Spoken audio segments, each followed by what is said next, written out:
Hey everyone, it's TheViperian here and welcome back to another Crash Team Racing video. And this time, this Emperor Velo guide will be based in the map of Dragon Mines. Based on the vote that I've posted on my channel, Dragon Mines is the #1 track that most of you are having trouble with. So in this video, I'll be showing you once again, step by step, on how to defeat Emperor Velo in this track. Now to be honest, I'm actually a little surprised that Dragon Mines was the #1 most hardest Velo Ghost based on the vote. I know that the sample size might not be that much, but that doesn't hide the fact that there are actually many players still struggling on this map. Rest assured guys, it's definitely easier than you think. I would go so far as to say that Dragon Mines is actually one of the easiest goals out of all these 5 tracks, because all you need to do is just one simple trick to win the goals, and I'll show you what's that later on.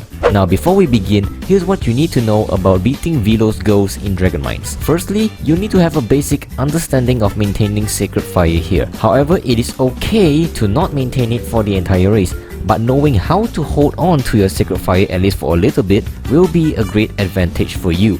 Secondly, I have good news for you guys. It is not needed to take the Mines shortcut to win Emperor Velo's Ghost. I've actually recorded multiple gameplays of Dragon Mines, some with the shortcut and some without it. And for the sake of simplifying things so that even beginners can defeat Velo, I chose the gameplay without the shortcut. I know that most of you are having trouble with it, so worry not, you'll be stress free at least for now. However, if you still insist to take the shortcut, I'll let you know how to do it anyway later in the video. And finally, for this method alone, use any driving style that you're comfortable with. Dragon Mines is not that hard of a map, as the only troubling part about it is the spiral section. This guide will be suitable for every driving style, so just pick whichever you want. And with that out of the way, let's begin. As usual, try to get a perfect boost on the startup, followed by a few drifts, and then a jump to get the boost at this particular bump here. It is not a must, but it will give you a good starting boost of speed. Carry on the map as best as you can, and with enough speed, cross through the small pool of water here, but jumping over it. Now starting from here onwards, you have to ask yourself this question: do I want to risk taking the shortcut? I would personally recommend to stay away from the shortcut, especially if you're new, as it is not required to beat Emperor Velo. If you still insist on taking the shortcut, this is how you do it. Start off by drifting to the left side before this bump. Boost 3 times and immediately drift to the right side only once. Do a small U-turn into the shortcut and then spam jump as much as you can until you reach to the other side. I've actually done a much more in-depth quick guide specifically for the shortcut alone, so click on the video up here to watch it later if you're interested. Oh, and also I'm using the drift driving style, if it makes sense. Now for the non-shortcut path, proceed to drive through the track like normal, obviously avoiding the minecart. Remember that I mentioned at the beginning of the video of doing a simple trick. It is called a U-turn, and if you don't know how to do it, you're gonna be learning something new today.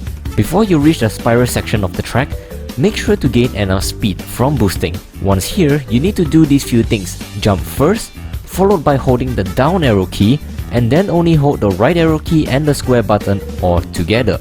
While holding all these 3 buttons, spam the jump key like crazy. If done right, this will give you a really smooth sharp turn through the spiral. It is important to also note to let go of the acceleration key while doing this, or it will simply not work. I know that this might be hard and confusing for newer players, so you might want to click on the video up here for a full detailed guide explanation on the U-turn and also airbraking. After the spiral section, the rest of the track is pretty straightforward actually. Get to the turbo pad if you can, and then further on, while trying to maintain your speed, do this one last jump over here to cut corners. And that's pretty much it for Dragon Mines. The rest of the entire track is pretty much rinse and repeat. The only thing that's holding a lot of people back here in Dragon Mines is the spiral section of the track.